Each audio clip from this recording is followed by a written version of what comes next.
7 سال بعد ہمیں تو انصاف کا چہرہ ابھی نظر آیا. کیا اس حال کو پاکستان کو پہنچانے والے، 7 سال پہلے منصوبہ بندی کرنے والے، 7 سال پہلے فیصلہ لینے اور دینے والے آج اطمینان سے لگژری زندگی گزار رہے ہوں اور ان کے فیصلے کروانے اور کیے جانے پر پاکستان گرداب میں پھنسا ہو، پاکستان کے لوگوں کو 2 وقت کی روٹی میسر نہ ہو، اور ایک 74 سالہ رنگیلا بابا جیل میں بیٹھ کے، شادیوں کا شوقین جیل میں بیٹھ کے یہ بات کرے کہ ہمیں لیول پلینگ فیلڈ نہیں ہے. وہ بات کرے کہ جناب انصاف کے تقاضے پورے نہیں ہو رہے. وہ بات کرے کہ نواز شریف لاڈلا ہے، اور ایک نوجوان لیڈر باہر بیٹھ کے جیل سے وہ یہ بات کرے کہ نواز شریف لاڈلا ہے،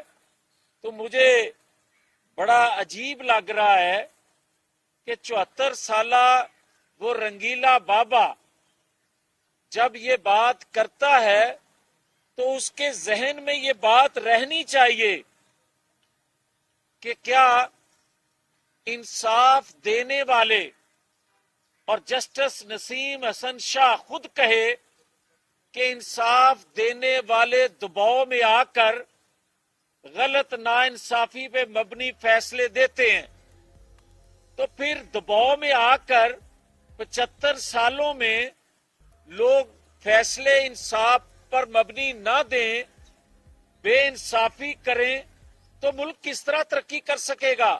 ملک کس طرح چل سکے گا؟ تو پھر کیا یہ کہنا درست نہیں ہے کہ پاکستان کے اندر طاقتوروں نے اور انصاف دینے والوں نے مل کر پاکستان کی جو آج حالت ہے اس حال کو انہوں نے پہنچایا، اور نصف صدی گزرنے کے بعد ذوالفقار علی بھٹو کا کیس سنا جا رہا ہے یہ کہ ذوالفقار علی بھٹو کو عدالتی قتل کس کی منصوبہ بندی سے، کس کی منصوبہ سازی سے، کس کی خواہش پہ، کس کے انتقام کو ٹھنڈا کرنے کے لیے اس کو عدالتی قتل کا جو فیصلہ سنایا گیا تھا، آج نواز شریف 7 سال بعد اگر صرف اسے بری کیا جائے تو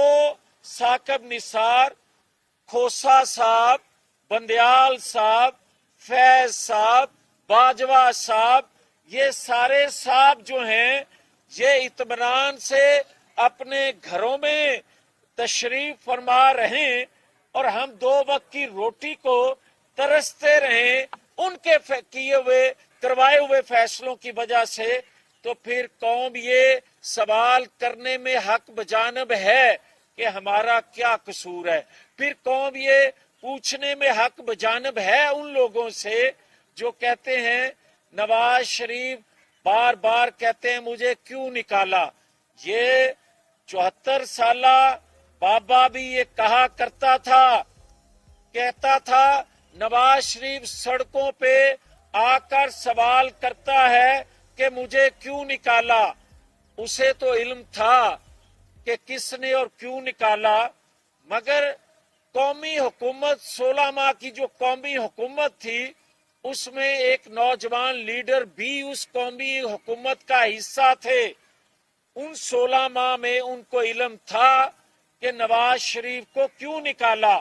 مگر 16 ماہ گزرنے کے بعد، حکومت ختم ہونے کے بعد شاید ان کو بھول گیا ہے کہ انہیں نواز شریف کو کیوں نکالا. تو پھر انہیں شاید پوچھنا پڑے گا محترمہ بے نظیر بھٹو شہید جنہوں نے میثاق جمہوریت کیا تھا اور اس میں تمام دونوں طرف سے اعتراف آئے تھے کہ کس طرح نکالا جاتا ہے اور کیوں نکالا جاتا ہے. تو آج اگر وہ یہ سوال کرتے ہیں तो शायद उसमें वक्ती तौर पे उनको इत्मीनान हो कि मैं कोई बयानिया बना रहा हूं, मगर उनको ये इल्म रहना चाहिए जो ये सवाल करते हैं कि वोट का तकद्दस, वोट की बेइज्जती की गई इसलिए मैं अलग हूं। तो उनको इल्म होना चाहिए कि जुल्फकार अली भुट्टो वोट की इज्जत के लिए गए थे और फांसी चढ़ गए थे। फिर उनके इल्म में ये बात होनी चाहिए कि नवाज शरीफ ने पाकिस्तान के दिफा को नाकाबिले तस्खीर बनाया था तो हाईजैकर बन गए थे। उनको ये इल्म होना चाहिए कि सी पैक देने की वजह से, पाकिस्तान में खुशहाली देने की वजह से नवाज शरीफ ताहयात नाहल हो गए थे। हाँ, एक चीज रह गई जिसका इन्हीं अदालतों से फैसला या एक जुमला जरूर आना चाहिए कि 2017 के जो किरदार थे, जो मंसूबा साजी उस वक्त जिन जिन लोगों ने की, इंतकाम में इतने अंधे थे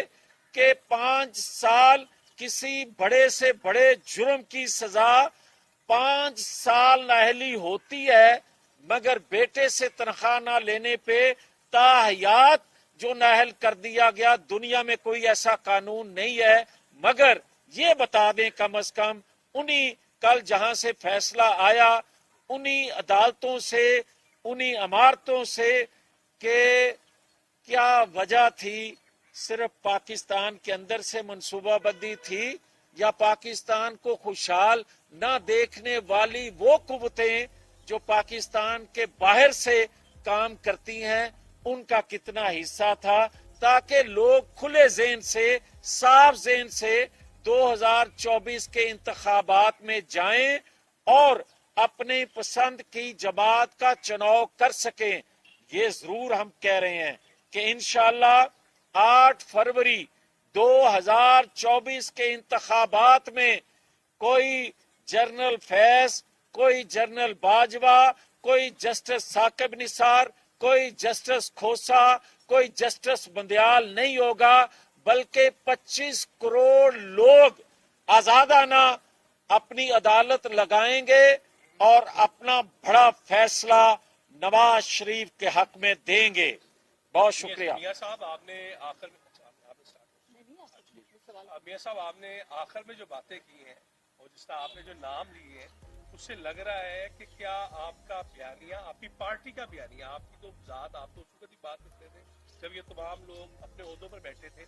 क्या आज भी आपका बयानिया ये समझा जाए वो यही है कि जनरल बाजवा समेत जितने भी किरदार थे उनका एहतसाब होना चाहिए? नंबर 2, आपने अपनी गुफ्तगू में एक बात की कि वोट की ताकत, जो अंदर पार्लिमानी वोट हो रहा है, इसकी टिकट्स क्यों नहीं तकसीम की जा रही और क्या वजह है कि आप लोग अपने इलेक्टेबल्स को छोड़कर बाहर के जो इलेक्टेबल्स हैं उनके साथ सीट एडजस्टमेंट कर रहे हैं? आपके सवाल के पहले हिस्से का जवाब दे दूं। बात यह है कि बयानिया तरजीहात, जब कोई जमात बरसरे इक्तदार आती है तो अपनी तरजीहात का तयन करती है। हमारी तरजीहात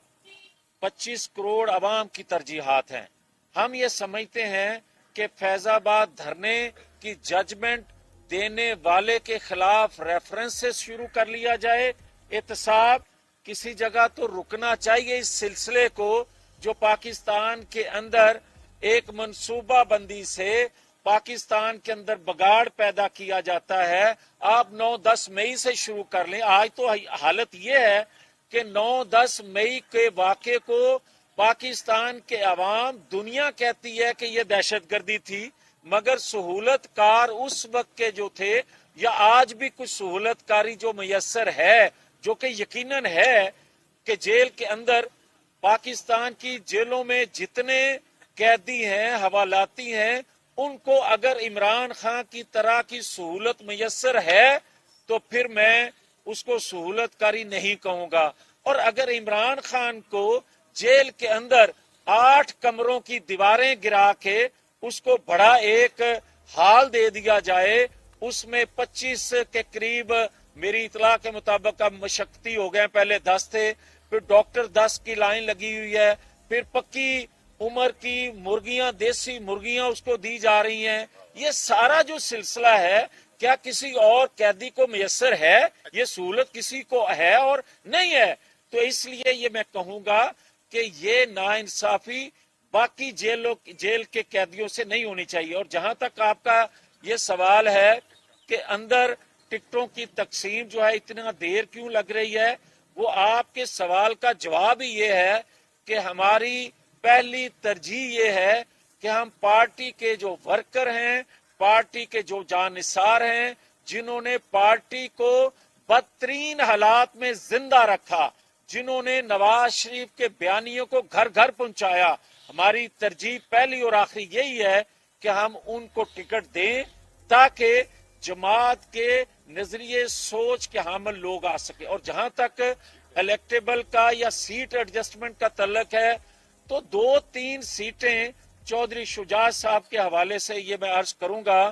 कि वो तो सीट एडजस्टमेंट के लिए हो सकती है, हतमी फैसला फिर भी नवाज शरीफ करेंगे, मगर दीगर जमातों के पंजाब के अंदर ना कोई सीट एडजस्टमेंट हम कर रहे हैं, ना कोई इत्तेहाद कर रहे हैं। वहां सिर्फ और सिर्फ पंजाब में मुस्लिम लीग नून के प्लेटफॉर्म से ही इलेक्शन लड़ा जाएगा, कोई सीट एडजस्टमेंट नहीं, कोई इत्तेहाद नहीं। हाँ, दीगर 3 सूबों में इत्तेहाद भी हम कर रहे हैं, इलाकाई जमातों से भी, नेशनल जमातों से भी सीट एडजस्टमेंट भी कर रहे हैं। जावेद साहब, ये जवाब दीजिएगा कि 5 किरदारों की बात की जाए तो पहले आपकी जितनी प्रेस कॉन्फ्रेंसेस थी उसमें आप ये कहते थे ये मेरा पर्सनल राय हो सकती है। क्या अब इस केस के बरी होने के बाद, जिनका आपने नाम लिया कि 2 साल कैद भी इसमें काट चुके हैं पार्टी कायल, तो क्या मुस्लिम लीग नून की जो लीगल टीम है इनके खिलाफ हद के इज्जत का दावा करना चाहिए आपको, या करेंगे? आपका प्लान है? हदके या हो या हदके हो, मैं आपको सिर्फ ये कह देता हूं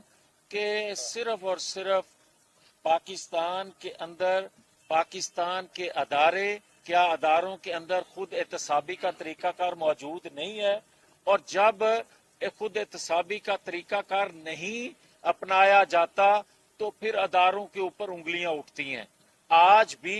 मैं इंतकाम नहीं लेना चाहता, मुझे अल्लाह ने कल इज्जत दी, मैं नहीं ये कहना चाहता कि फलां को कटहरे में लाएं। मैं ये जरूर कहने में हक बजानब हूं कि जिनकी वजह से पाकिस्तान की बर्बादी हो गई, जिनकी वजह से अदारों पे उंगलियां उठी, जिनकी वजह से अदारों में तकसीम हुई, जिनकी वजह से दुनिया में पाकिस्तान बदनाम हुआ, जिनकी वजह से महंगाई हुई, जिनकी वजह से पाकिस्तान के 7-8 करोड़ लोग एक वक्त की रोटी ना खा सकें, तो क्या उनको कटहरे में नहीं लाया जाना चाहिए? ये मेरा मसला नहीं है, ये पूरे पाकिस्तान का इशू है।